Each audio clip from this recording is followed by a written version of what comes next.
might as well get started. I call to order this meeting of the City of St. Louis Soldiers Memorial Commission. Today is Thursday, September 15th, 2022, and it is 3:04 p.m. My name is Linnea Magnuson, and I chair the commission. Before we proceed to the agenda, I just wanted to tell everyone that Freddie Dunlap had a heart attack and he's recuperating. He says he's doing well. He's getting a pacemaker.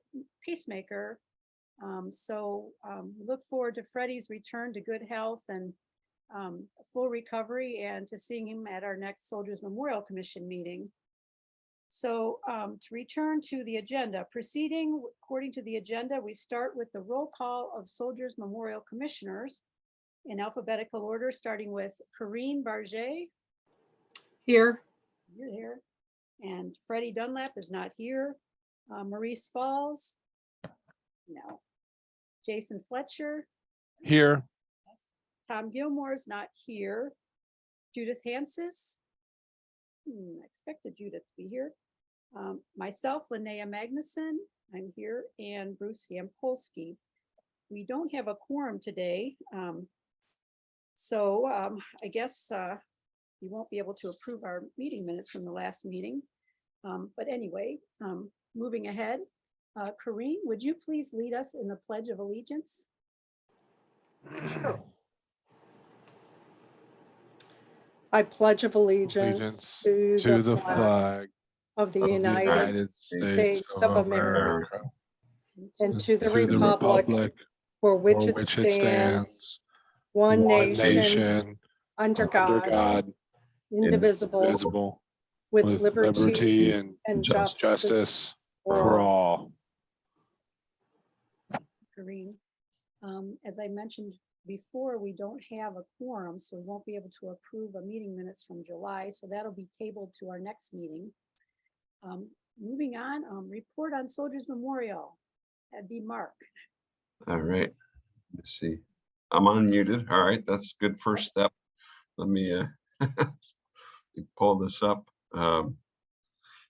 Just a bit on operations. I'll go in order of the agenda there. In regards to operations, the St. Louis Metropolitan Police Department reached out to us. I think it was probably 3 weeks ago now, maybe 2, and requested a meeting to discuss the east side of the Court of Honor, which is where the Vietnam and the Korean War Memorial are located. It's directly across the street from Kaufman Park, and they just wanted to have an open discussion about how we could work together a little bit more, and maybe what could be done to help alleviate some of the I guess I'll just call it disrespect, mostly of the memorials and some of the activities there. And so our resource protection officers and Vernon Ambus, city security, met with members of the police department to discuss some options. They did install a what they call a SkyCop. It's one of these portable kind of telescopic cameras. They installed that right on Chestnut Street, looking down the sidewalk there where the 2 memorials are. And I think that initially, at least initially, I haven't been there in a couple of days, looked like it had some pretty good success. So we'll see how that goes. And other things they talked about was the addition of some more signage, including specifically a park closed or curfew sign, similar to what you see in the Park Pacific Park, which I think is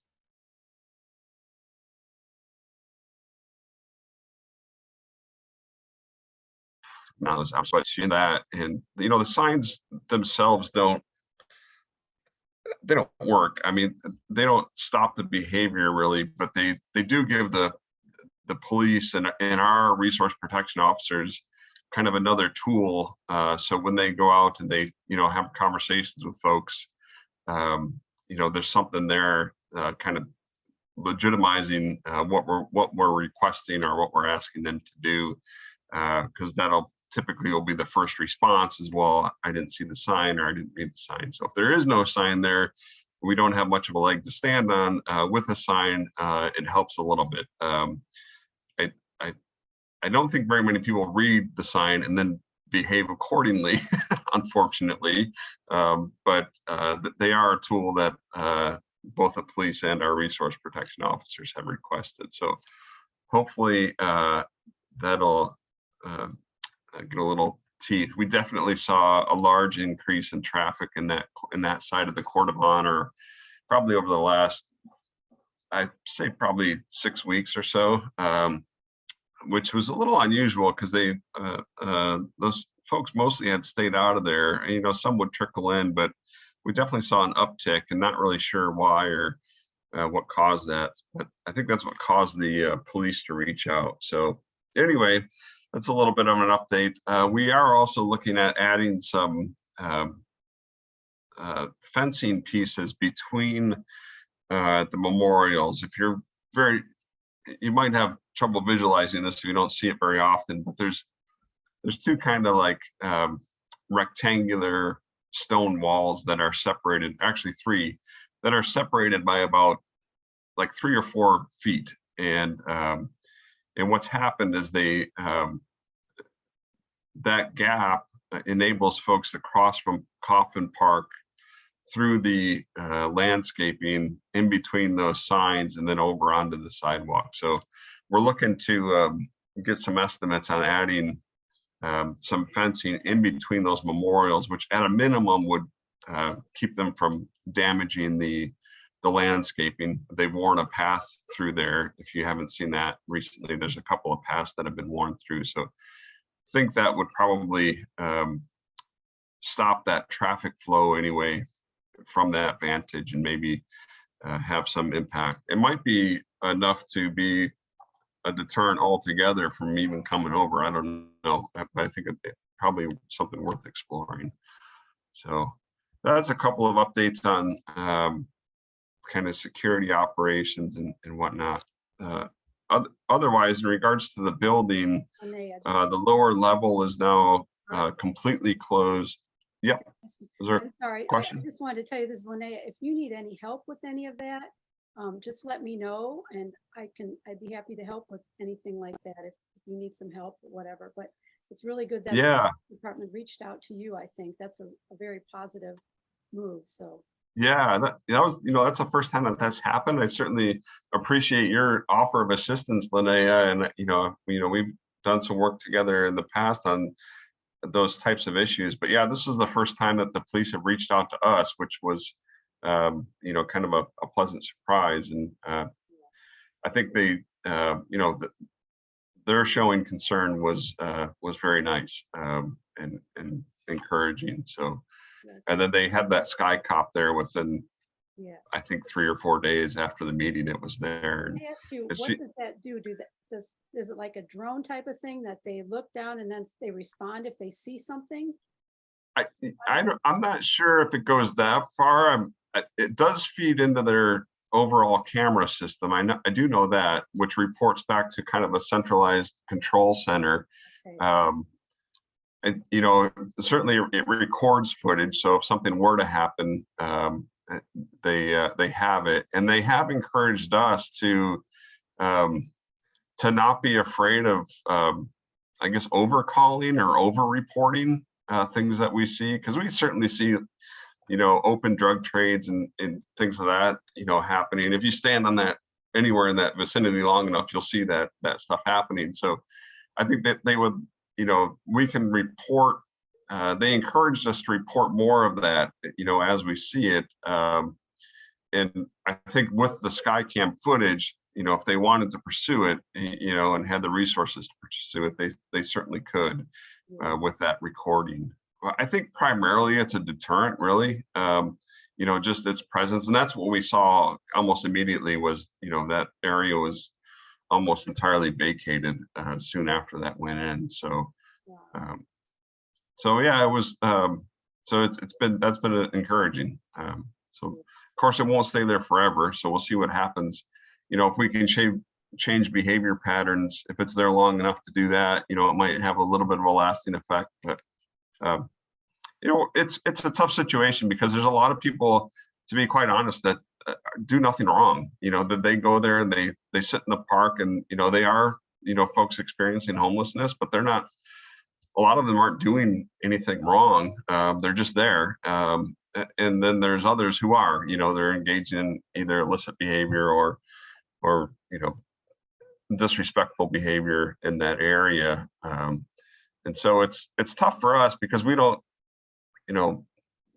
we want to be inviting. We want people to, use that space, even if it's just for the shade. It's a beautiful large oak tree right there in the middle of the city. It's a gorgeous place to sit on a nice day. And so we certainly don't object to any of that. It's just the behavior that's either illicit or disrespectful that our resource protection officers with Vernon, work really hard to be a continual kind of presence and encourage folks to follow some level of respect, I guess. Well, and also, I can send you via email the sign we had up. Maybe that would be helpful, because we had the same issues when I was there. And of course, if you have it posted, then you can just point to the sign rather than trying to tell them why they're being stopped or why they're being interfered with in some way.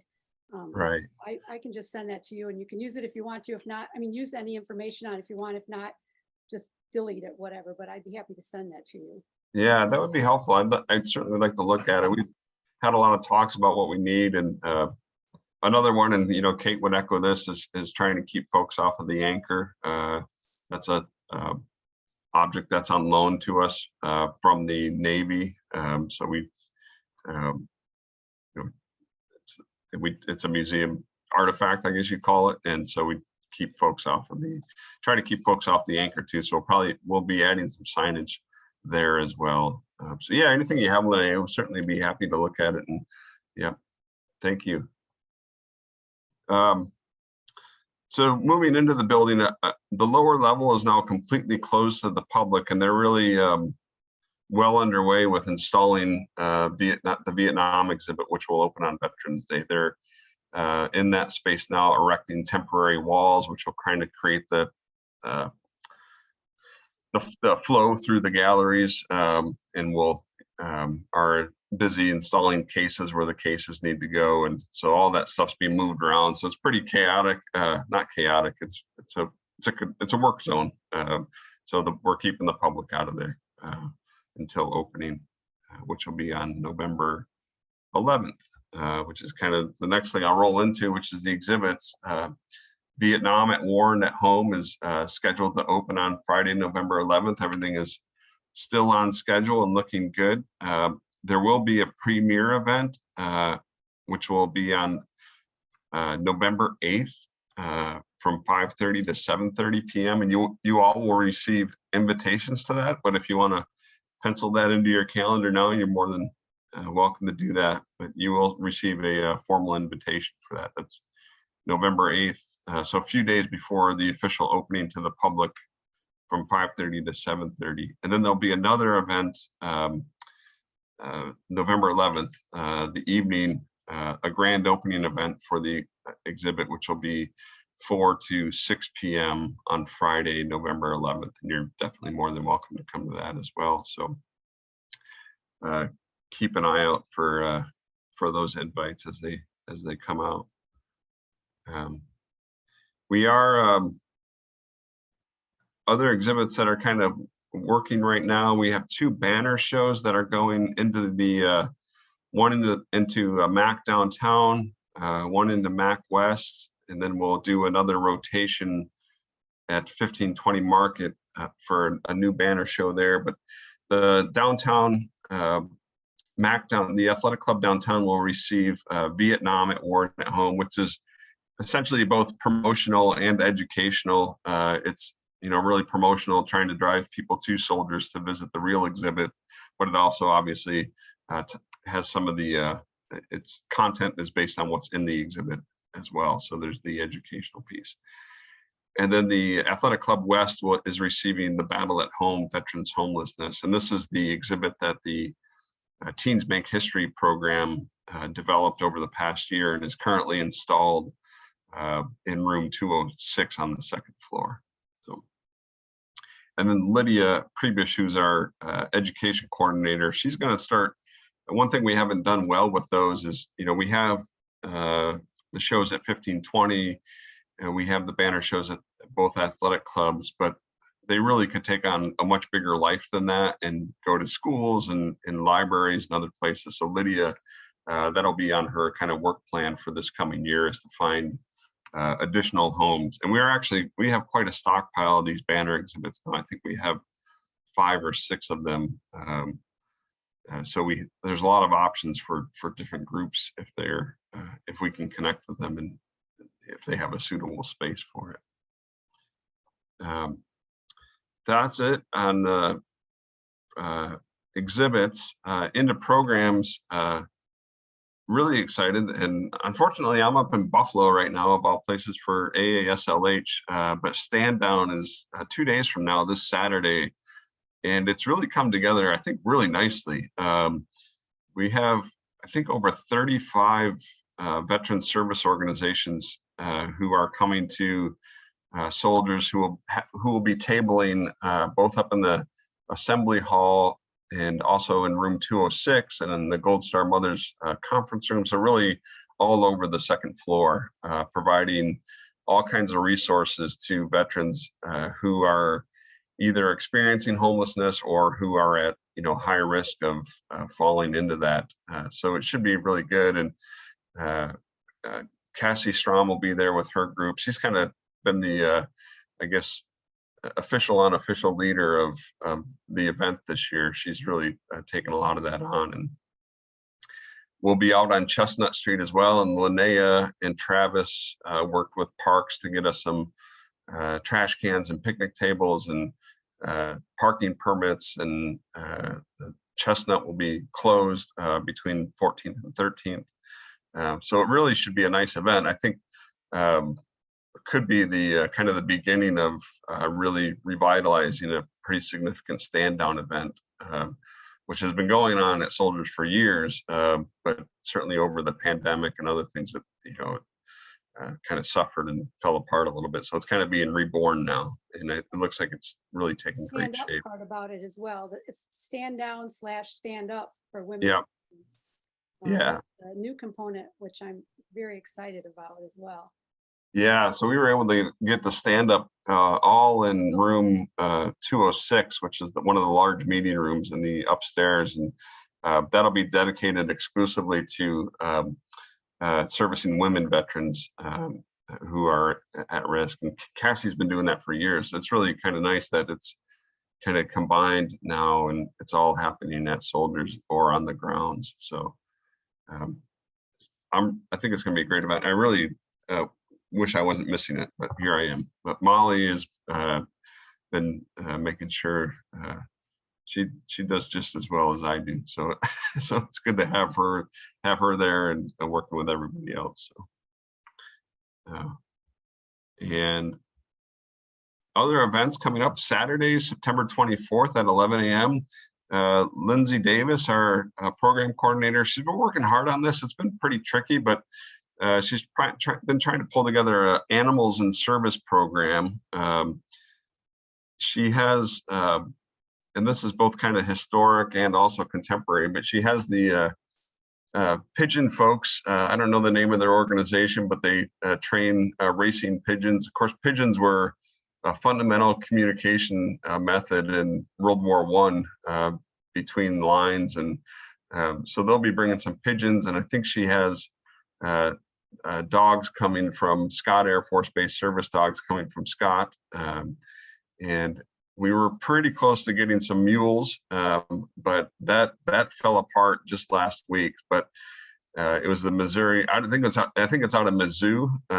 They have a kind of a team of mules that they were going to bring. And of course the mule, if you ever look at the Legionnaires and their caps, there's a mule right on the front of it. And that of course was a prime thing that Missouri supplied during World War I was mules for the service. So that doesn't look like it's going to happen this year, but we might get it. They said that they loved the idea. We might be able to get them next year. They kind of already committed to next year if we did it again. So it should be a fun day. It's something that we had all ready to go back in March of 2020. And of course, you all know how that went. It all got canceled. And but it's a nice thing for, I think, families and to bring the kids down and kind of see this. It's like crazy little impromptu petting zoo almost.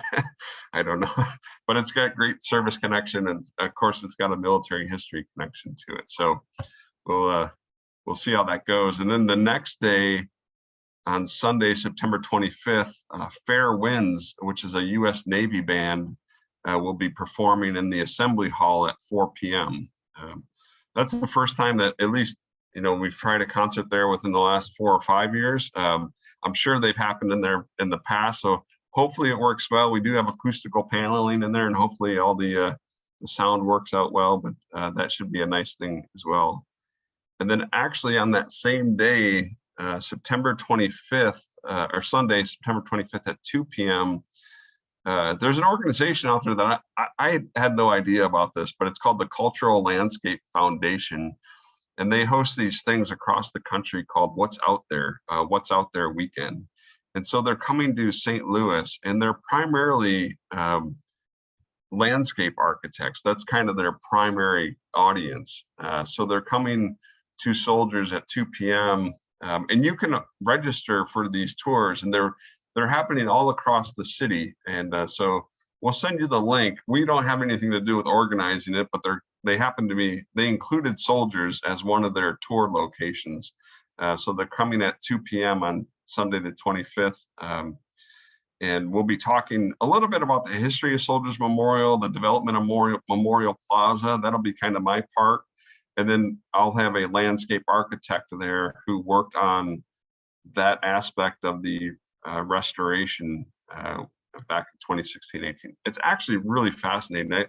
I find it interesting. The landscape architects, I think their goal in life is to do all these things that you don't really notice. You kind of take them for granted, but they actually make the urban area and other places where they do this work easier to move through, easier to kind of navigate, walk around.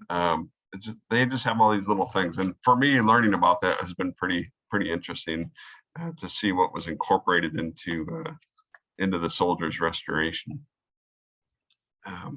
So that's happening. And then of course, Veterans Day, invitations and notifications went out well over a month ago. And Molly's been spearheading that registration. I think, Molly, I don't know if you have comments on that. I think we've been doing pretty well. We have about 16 registered already. Most of them are coming through online. So last year we had a lot of mailing things. So hopefully we're kind of pushing it more to a technology registration base, and we're looking forward to it. And everybody who signed up seems to be really thrilled and excited for it. That's great. And then worked with Judith to secure Lieutenant General John P. Sullivan. He's the Deputy Commander of the United States Transportation Command. He'll be the Grand Marshal and the keynote for the parade. And that's all happening on Saturday, November 5th. And then of course, working with Linnea and Travis and make sure everything is coming together nicely. And then a couple of other things of note, the traveling Vietnam Wall was in Warrenton. This was last week, Thursday through Sunday. Mike Venso somehow found out that it was there. And so he went out there and on Thursday, and then I went out there on Saturday morning. And we both kind of had the opportunity to speak with the organizers and kind of gave them like an old 1-2 punch. And they were really impressed that we, made it out there. We visited with them. We, discussed it. And so this is the traveling wall that we would love to bring this back to St. Louis. It's been here before. Bring it back probably in the spring of 2024, hopefully around Memorial Day. Sometimes the holidays get ultra competitive, I guess, with this traveling wall. But if we could get it around Memorial Day, maybe that weekend or the weekend before, it would tie in with the closing of the exhibit. So it would give us kind of one last push to get folks to the exhibit. And I think it would be great for downtown St. Louis to get it in that space, which they were kind of reluctant about. But I think through conversations with Mike and I and talking about, folks like Vernon and our resource protection and all, our relationship with the city and the police department, that we kind of allayed some of their fears about safety and security for the memorial wall. So that should be great. That was a pretty fortuitous thing that we saw that was going to be so close, and we're able to make that visit. And then one last great thing before I turn it over to Kate. She's going to talk a little bit about collections, but the American Legion National Commander is coming to St. Louis on September 28th. And so he will be coming to soldiers at 10 a.m. that morning for a 1-hour tour. So that's pretty much like a celebrity for us. And that's really great that the National Commander is coming. Certainly, so cool that he's carving out time out of an agenda, a full agenda for that day, that to come and visit soldiers and see what we're doing, and and how St. Louis has recognized its veterans. I think it's really, really cool. So that's happening on September 28th with a tour. And Kate sent me an email earlier, but Kate, I'm just going to have you give the update rather than me read what you wrote me. Sounds good. All right. So I think just the biggest thing to note, other than we're working hard getting artifacts ready for Vietnam, and our work for that's kind of ramping up. But Ella has made tremendous progress with the initial inventory of the collection. And I am pleased to report that as of a couple of hours ago, she has completed the initial inventory. And so now everything has a shell record in MIMSI, which is huge for us. And so now the focus is going to turn to getting everything photographed and scanned so that we can push more records online. Obviously, a lot of the shell records she created have not been published to the web yet because they are still waiting for images to be attached. But moving into 2023, getting photography completed is going to be a big push for us, as well as continuing to rehouse artifacts. So we're very excited that so much work has been accomplished this year with that, and really looking forward to seeing how far we can get in 2023.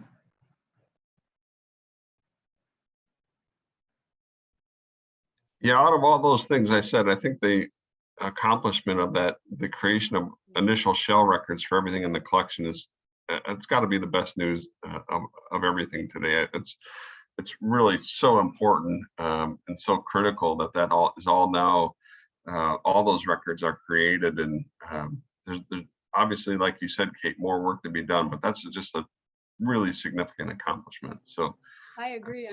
I'm so excited about that, and congratulations, Kate. That's wonderful news. I second that. Congratulations. How many years has that been? I mean, that's been a long process. It's been a long process. Yeah. Didn't we start it before the rehab of It the started in memorial? 2014. Yeah, that is so amazing. Congratulations. Yeah, still lots to do so that those records are actually accessible by the public, but it's a really huge first step. So have we also vetted, I know there was a committee that was vetting all the collections. Have we gone through all of that process as well, or, and this is what's remaining? I'm not sure. I think, I don't know. I'm not sure, Corinne, what that would be. There is the acquisitions committee that meets regularly, and they approve additional acquisitions. Yeah, that's, I guess, what I was talking about. Yep. So they continue to meet as regularly as they can, and whenever new artifacts have been presented for donation and have been kind of gone through the initial process of Mike Venso working with those folks to get what information he needs. Then it moves over to the acquisitions committee, and they make approvals for anything that would go into the collection. Yeah. I think that's all I have, Linnea. So Oh, I'll turn that's it a back to you. lot. Yeah, sorry. Does anyone have any questions for Mark or Kate or Molly? No. Thank you so much, all of you, for what you do and for these great reports. I guess we can move on to the next item, which is a call for questions, new business and announcements. Does anybody have anything? No, okay. Well, I'll call for someone to motion to adjourn the September 15th, 2022 Soldiers Memorial Commission meeting. I make a motion that we adjourn. Second, Second that. thank you. So the September 15th, 2022 Soldiers Memorial Commission meeting is now adjourned, and it is 3:35 p.m. Thank you very much. Thanks, Thank everybody. you. Bye-bye. Take care. Bye. Bye-bye.